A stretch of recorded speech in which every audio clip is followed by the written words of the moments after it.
രണ്ടാം ലോക മഹായുദ്ധം കൊടുമ്പിരി കൊണ്ട് നിൽക്കുന്ന സമയത്ത് ഒരു കൂട്ടം റഷ്യൻ സൈനികരെ നാസി പടയാളികൾ പിടിക്കുന്നുണ്ട്. അവ ഈ റഷ്യൻ സൈനികരെ ഒരു വനത്തിൻ്റെ നടുവിലോട്ട് കൊണ്ടുപോയി. അവിടെ ഒരു വലിയ കുഴിക്കകത്ത് കുറേ ജൂതന്മാരെ ഇറക്കി നിർത്തിയിരിക്കുകയായിരുന്നു. അപ്പോൾ നാസി സൈനികർ റഷ്യക്കാരോട് ഈ കുഴിയിൽ നിൽക്കുന്ന ജൂതന്മാരെ മണ്ണിട്ട് മൂടാൻ പറഞ്ഞു. നിസ്സഹായരായി ഈ ജൂതന്മാർ അവരുടെ വിധിയും കാത്ത് കുഴിയിൽ നിൽക്കുകയാണ്. പക്ഷേ റഷ്യൻ സൈനികർ അവരെ മണ്ണിട്ട് മൂടാൻ തയ്യാറായില്ല. നാസി പടയാളികൾ റഷ്യക്കാരെ മർദ്ദിക്കുകയും ഭീഷണിപ്പെടുത്തുകയും ഗൺ പോയിന്റിൽ പറഞ്ഞിട്ട് പോലും റഷ്യൻ സൈനികർ നാസികളെ അനുസരിക്കുകയോ ജൂതന്മാരെ ജീവനോടെ കുഴിച്ചുമൂടാൻ തയ്യാറാവുകയോ ചെയ്തില്ല. നാസി സൈനികർ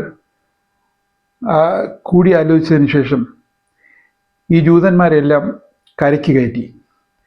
എന്നിട്ട് പകരം അവിടെ ഈ റഷ്യൻ സൈനികരെ ഇറക്കി നിർത്തി. എന്നിട്ട് ഈ ജൂതന്മാരോട് അവരെ മണ്ണിട്ട് മൂടാൻ പറഞ്ഞു.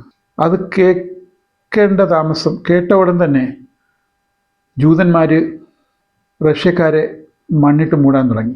ഏകദേശം അവരുടെ കഴുത്തോളം ആയപ്പോൾ നാസികൾ അത് തടഞ്ഞിട്ട് ആ റഷ്യൻ സൈനികരെ എല്ലാം പുറത്തു കൊണ്ടുവന്ന് അവരടുത്ത് ചോദിച്ചു, ഇപ്പം നിങ്ങൾക്ക് മനസ്സിലായോ ആരാണ് ജൂതൻ, എന്താണവൻ, എന്തുകൊണ്ട് ഞങ്ങളവരെ കൊല്ലുന്നുവെന്ന്?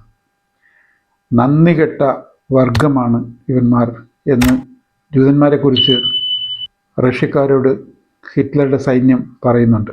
അതിനുശേഷം ഈ ജൂതന്മാരെല്ലാം ആ കുഴിയിലേക്ക് ഇറക്കി നിർത്തുകയും അവരെല്ലാം ഫയർ ചെയ്ത് കൊല്ലുകയും ചെയ്യുന്നൊരു സംഭവമുണ്ട്. അന്ന് അവിടെ നിന്ന് രക്ഷപ്പെട്ട ഒന്നിലേറെ റഷ്യൻ സൈനികർ ഈ സംഭവം പല സ്ഥലങ്ങളിലായിട്ട് വിവരിച്ചിട്ടുണ്ട്. ഞാനിപ്പോൾ ഇത് പറയാൻ കാരണം മറ്റൊരു കരാറ് ഫലസ്തീൻ വിഷയത്തിൽ ട്രംപിൻ്റെ നേതൃത്വത്തിൽ അംഗീകരിക്കുകയും ഹമാസും അത് അംഗീകരിക്കുകയും ചെയ്ത ഒരു പശ്ചാത്തലത്തിലാണ് ഞാൻ ഈ സംഭവം ഓർത്തത്.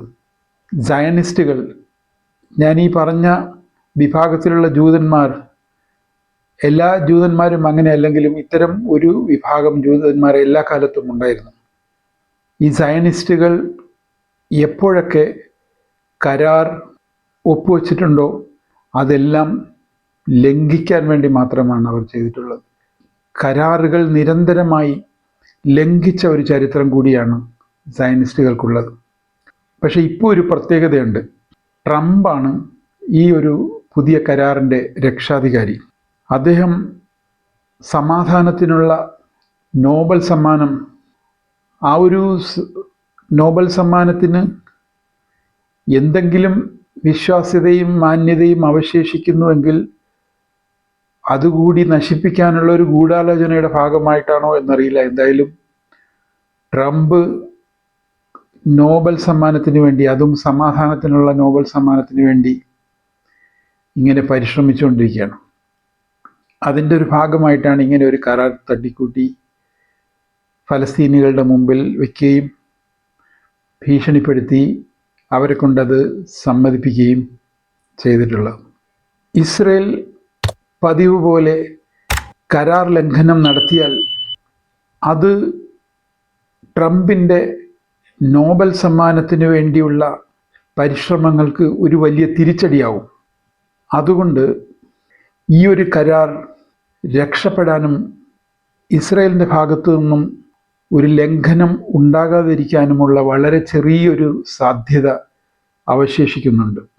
ഇനി പതിവ് പോലെ ഇസ്രയേൽ അത് ലംഘിച്ചാൽ നിരാശനായ ട്രംപ് എങ്ങനെയായിരിക്കും അതിനോട് പ്രതികരിക്കുക, എങ്ങനെയായിരിക്കും ഇസ്രയേലിനോടും നെതന്യാഹുവിനോടും പ്രതികരിക്കുക എന്നത് വളരെ വളരെ കൗതുകം ഉണ്ടാക്കുന്ന ഒരു കാര്യമാണ്.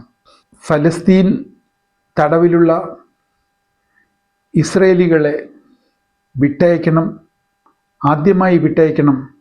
അതാണ് കരാറിലെ ഒരു വ്യവസ്ഥ. തടവുപുള്ളികൾ രക്ഷപ്പെടുന്നതുവരെ നമുക്ക് കാത്തിരിക്കേണ്ടി വരും. എങ്ങനെയായിരിക്കും സ്വന്തം ആളുകളെ തിരിച്ചു കിട്ടിയതിന് ശേഷം നെതന്യാഹുവും ഇസ്രയേലും ഈ കരാറിനോട് സ്വീകരിക്കുന്ന സമീപനം എന്തായിരിക്കും? കരാർ ലംഘനമുണ്ടായാൽ ട്രംപ് അതിനോട് എങ്ങനെ പ്രതികരിക്കും? ഇതെല്ലാം വരും ദിവസങ്ങളിൽ നമുക്ക് വ്യക്തമാകും. ഫലസ്തീൻ പ്രശ്നത്തിലും മിഡിൽ ഈസ്റ്റിലെ രാഷ്ട്രീയത്തിലും ഈ കരാറും ആ കരാറിലൊരു ലംഘനമുണ്ടായാൽ അതും ഉണ്ടാക്കാൻ പോകുന്ന സ്വാധീനം തീർച്ചയായും വളരെ വലുതായിരിക്കും. അതറിയാൻ നമുക്ക് ചുരുക്കം ചില ദിവസങ്ങൾ കൂടി കാത്തിരിക്കേണ്ടി വരും.